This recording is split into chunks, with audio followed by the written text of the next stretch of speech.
তাহলে দেখো এখানে এই যে যেটুকু অ্যাক্টিভ পার্ট সেখান থেকে আমরা কি পাচ্ছি, আরআরএনএ পাচ্ছি। তাহলে বলো, যদি বলে আরডিএনএ বা আরআরএনএ পাওয়ার একমাত্র জায়গা কোথায় সেলের মধ্যে?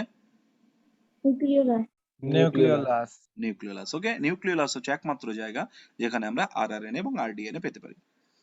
চলো, তাহলে এই আরআরএনএ পাওয়া গেল। এবার খেয়াল করো, মন দিয়ে শোনো,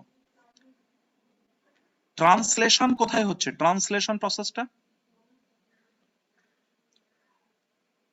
সাইটোপ্লাজমে। তো এই এমআরএনএ কে বাইরে নিয়ে আসছিলে, রাইবোসোম বাইরে, তাহলে প্রোটিনটা কোথায় তৈরি হচ্ছে? সাইটোপ্লাজমে। আর আরআরএনএ কোথায় তৈরি হচ্ছে বলো? আরআরএনএ নিউক্লিওলাসে। নিউক্লিওলাস।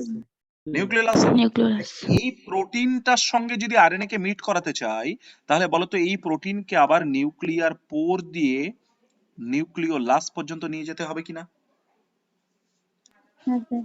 আর কেন নিয়ে যাচ্ছি জানো? কেন নিয়ে যাচ্ছি জানো? ডায়াগ্রামটা আবার ড্র করি।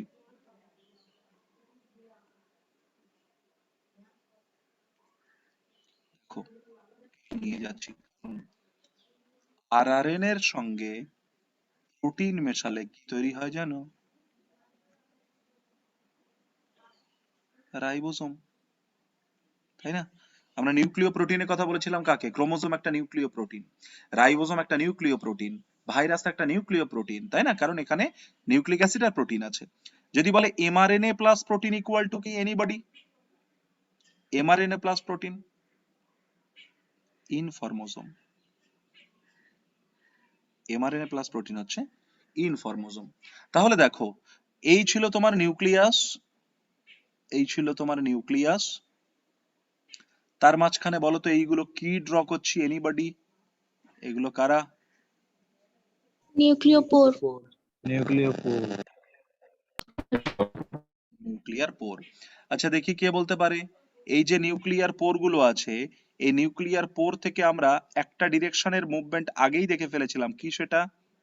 MRNA from nucleoplasm to cytoplasm. এখন দেখলাম protein from cytoplasm to nucleolus. তাহলে বলো তো, নিউক্লিয়ার পোরের মধ্যে দিয়ে, কোয়েশ্চেন জানতে চাইবে, এনসিইআরটি পড়তে গিয়ে হেল্প করবে তোমাদের, নিউক্লিয়ার পোরের মধ্যে আমরা ওয়ান ওয়ে ট্রাফিকিং পাবো না টু ওয়ে ট্রাফিকিং পাবো? Two way. তাহলে নিউক্লিয়ার মেমব্রেন, এনসিইআরটি লাইন লিখছি আমি, nuclear membrane helps in two way transport. তাহলে টু ওয়ে ট্রান্সপোর্ট মানে কি? আমরা বললাম যে mRNA from nucleoplasm to cytoplasm and protein from cytoplasm to nucleolus. তাহলে যদি প্রোটিনটা সাইটোপ্লাজম থেকে নিউক্লিওলাসে যায়, তাহলে দেখো নিউক্লিওলাসে কি হচ্ছে? নিউক্লিওলাসের মধ্যে ছিল আরআরএনএ, এখন তুমি তাকে দিলে প্রোটিন, তাহলে আরআরএনএ প্লাস প্রোটিন মিলে কি তৈরি হলো? রাইবোসোম। রাইবোসোম। তাহলে বলো তো, কেউ যদি তোমায় বলে প্রোটিন ফ্যাক্টরি রাইবোসোম, আর রাইবোসোম ফ্যাক্টরি কে?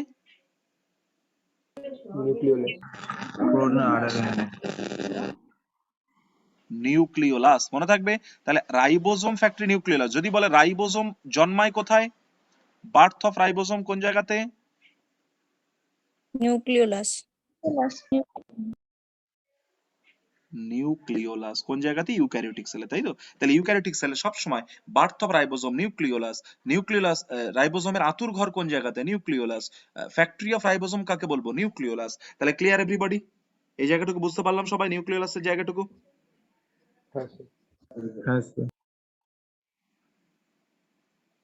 Very good.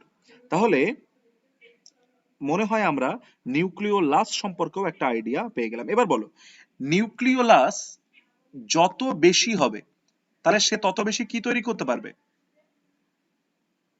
Ribosome. Ribosome. Ribosome মানে প্রোটিন ফ্যাক্টরি। প্রোটিন। তাহলে বলো তো, একটা সেলে একটা নিউক্লিওলাস থাকবে না মোর দ্যান ওয়ান নিউক্লিওলাস থাকতে পারে? Tell me please. একটা সেলে একটা নিউক্লিওলাস থাকবে না মোর দ্যান ওয়ান নিউক্লিওলাস থাকতে পারে? একটাও থাকতে পারে, মোর দ্যান ওয়ান থাকতে পারে। তাহলে বলো তো, মোর দ্যান ওয়ান নিউক্লিওলাস কখন থাকবে? যদি সেই সেলের কিসের দরকার বেশি থাকে? মোর দ্যান যদি থাকে, তার মানে বুঝবো যে that cell is concerned with protein synthesis, that cell is concerned with huge protein synthesis, তাই না? তাহলে যে প্রচুর প্রোটিন সিনথেসিসের সঙ্গে রিলেটেড তার প্রচুর রাইবোজোম লাগবে, আর প্রচুর রাইবোজোম লাগলে তার ফ্যাক্টরি বাড়াতে হবে, আর ফ্যাক্টরি বাড়াতে মানে তার মধ্যে প্রচুর পরিমাণে নিউক্লিওলাস আছে। বলো আমি কি বোঝাতে পারলাম? তাহলে দেখো আমরা কি কি পড়ে ফেললাম, নিউক্লিয়ার মেমব্রেন পড়ে ফেলেছি, নিউক্লিয়ার পোর পড়ে ফেলেছি, নিউক্লিয়ার প্লাজম পড়ে ফেলেছি। নিউক্লিয়ার প্লাজমের মধ্যে কিছু পজিটিভ আয়নস থাকে, তুমি দেখবে Mg2+, Fe2+, ঠিক আছে?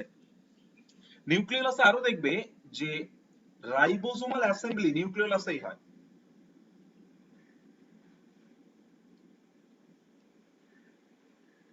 Ribosomal assembly. আর রাইবোজোমাল অ্যাসেম্বলির জন্য কি চাই বলতো? Mg2+ আয়ন দরকার।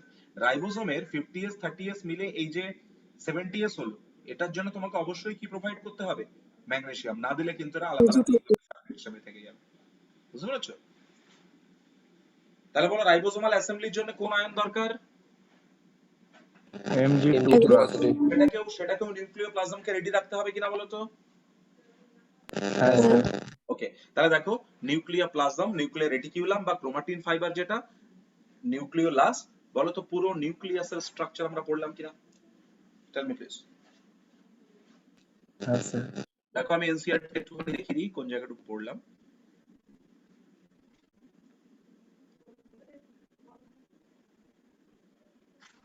একদম শেষের দিকে আমরা চলে আসি, সিলিয়া ফ্ল্যাজেলানো, এই দেখো নিউক্লিয়াস। তাহলে একটু লাইন ধরে ধরে পড়ার চেষ্টা করো। Nucleus is a cell organelle was first described by Robert Brown 1831, এই ইয়ার গুলো মনে রাখবে। Later the material of the nucleus stained by basic dyes was given the name chromatin by Fleming। তাহলে ক্রোমাটিন এই আমি বললাম ডিসকভার করেছিলেন কে? ক্রোমোজোম হফমেস্টার। ক্রোমাটিন কথাটা কার তাহলে বলো? Chromatin Flemming. ফ্লেমিং ক্রোমাটিনকে অ্যাসিডিক না বেসিক না নিউট্রাল ডাই দিয়ে কালার করেছিল? Basic dyes. The interphase nucleus, that is nucleus of a cell, when it is not dividing, has highly extended and elaborate nucleoprotein fiber called as chromatin। তাহলে chromatin কখন ইন্টারফেসে? Nuclear matrix and one of most physical bodies called as nucleoli বা nucleolus, এই nuclear ম্যাট্রিক্সের মধ্যে তুমি পাবে। One আর মোর কেন বলেছে আশা করি বুঝতে পেরেছো। মোর কোথায়? মোর কোথায়? প্রোটিন যখন বেশি প্রোটিন দরকার। Electron microscopy has revealed that the nuclear envelope, which consists of two parallel membranes with a space between 10 to 50, তাহলে বলো পেরিনিউক্লিয়ার স্পেস কতটা? 10 to 50 nanometre.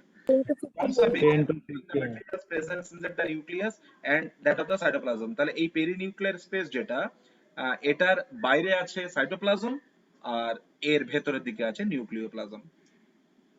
The outer membrane usually remain continuous with the endocytoid, বুঝতে পেরেছো, and also be a ribosome on it। কেন ribosome থাকে তার উপর সেগুলোও পড়বো আমরা পরে রাইবোজোম পড়ার সময়। At the number of places nuclear envelope is interrupted by minute pores which are formed by fusion of its two membranes। These nuclear pores are the passage through which movement of RNA and protein molecules takes place in both direction between the nucleus and cytoplasm। লাইনগুলো বুঝতে পারছি এবার? Yes, sir. Normally there is only one nucleus per cell। Variation in the number of nuclei are also frequently observed। তুমি জানো কতগুলো collect করতে পারবে? আমি তোমাদেরকে কালেক্ট করে দিয়ে দিয়েছি যেখানে মোর দ্যান ওয়ান নিউক্লিয়াস আছে। আবার হতে পারে সেল যেখানে নিউক্লিয়াস নেই, যেমন এরিথ্রোসাইট অফ মেনি ম্যামালস। কথাটা একদম কি ঠিকঠাক বলা আছে নাকি ম্যাচিওর আরবিসি বলতে হতো না নিম্যাচিওর আরবিসি? Mature RBC. ভাস্কুলার প্ল্যান্টের সিপ টিউব সেলের মধ্যে। তাহলে এই সেলগুলোকে তুমি লিভিং বলে কনসিডার করবে বলো তো?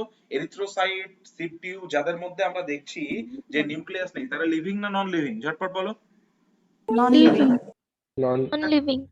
Living definitely. নিউক্লিয়াস নেই তবুও তো মেটাবলিজম হয় তার মধ্যে, গ্লাইকোলিসিস হচ্ছে, ঠিক আছে? তাহলে মেটাবলিজম যতক্ষণ হয় ততক্ষণ তুমি তাকে নন লিভিং কেন বলবে? Sheep tube non living? Phloem পড়তে গিয়ে এই শিখেছো ছোটবেলা। The nuclear matrix or the nucleoplasm contain nucleolus and chromatin। The nucleolus are spherical structure present in the nucleoplasm। The content of nucleolus is continuous with the rest of the nucleoplasm as it has no membrane bound structure। চিনতে পারছো? চিনতে পারছো? It is the site of active ribosomal and RNA synthesis। তাহলে এখানে active ribosomal RNA মানে rRNA, ribosomal RNA মানে কি বলতে চেয়েছে বলো? আরআরএনএ। RNA. নিউক্লিয়াসের মধ্যে larger and more numerous nucleoli are present in the cell actively carrying out protein synthesis. তাহলে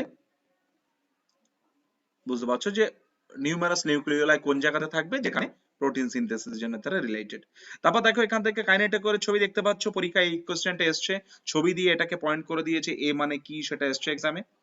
You may recall that interphase nucleus has a loose and indistinct network of nucleoprotein fiber called as chromatin, but during different stages of cell division, cell shows structure called as chromosome. কোন জায়গাতে এটা? In place of the nucleus. তাহলে এটা কখন? Divisional ফেজে।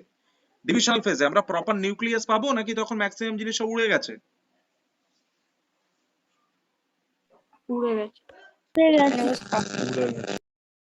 উড়ে গেছে।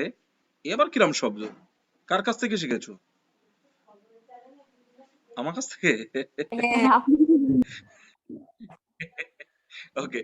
Chromatin contain DNA and some basic protein called as histone. তাহলে হিস্টোনটা কেমন প্রোটিন? এক্সামে কোশ্চেন আসবে। Basic protein. Some non-histone protein also and also RNA. তাহলে এর মধ্যে কিছু নন-হিস্টোন আছে, কিছু RNA আছে। তোমরা তার কন্টেন্ট কতটা কি জানো? A single human cell approximately 2 metre long thread, যেটা বলছিলাম 2.2 মিটার, তাই না? এবং এটা কতটা ক্রোমোসোমের মধ্যে ডিস্ট্রিবিউট করে দেওয়া আছে? 23 পেয়ার্স, ঠিক আছে? ক্রোমোসোমের মধ্যে এটা ডিস্ট্রিবিউট করা আছে। If you study the detail of DNA packaging in the form of chromosome class 12, তোমরা নিউক্লিওসোমের কনসেপ্ট তবুও আমি অল্প বিস্তর তোমাদের জানিয়ে দিলাম। সেন্ট্রোমিয়ার কি বুঝতে পারলে, কাইনেটোকোর কি বুঝতে পারলে, মেটাসেন্ট্রিক, সাবমেটাসেন্ট্রিক, অ্যাক্রোসেন্ট্রিক ক্রোমোসোম কি সেগুলো সম্পর্কে ধারণা পেলে। এই ছবিগুলো নিশ্চয়ই চিনতে পারছো তোমরা। মেটাসেন্ট্রিক ক্রোমোসোম, এটা বলো তো প্রথম ক্রোমোসোম এটাকে কি বোঝাতে চেয়েছে? This is satellite. স্যাটেলাইট, এটা স্যাট ক্রোমোসোম একটা, তাই না? আর স্যাট ক্রোমোসোম মানে সেখানে সেকেন্ডারি কনস্ট্রিকশন আছে। তাহলে এগুলো কারা কারা হতে পারে? 13, 14, 15, 21, 22, তাই তো? And Y chromosome. Y. ওকে, তাহলে চিনতে পারছো কোনটা শর্ট আর্ম কোনটা লং আর্ম? শর্ট আর্মটাকে আমরা বলছি পি, লং আর্মটাকে আমরা বলছি কিউ।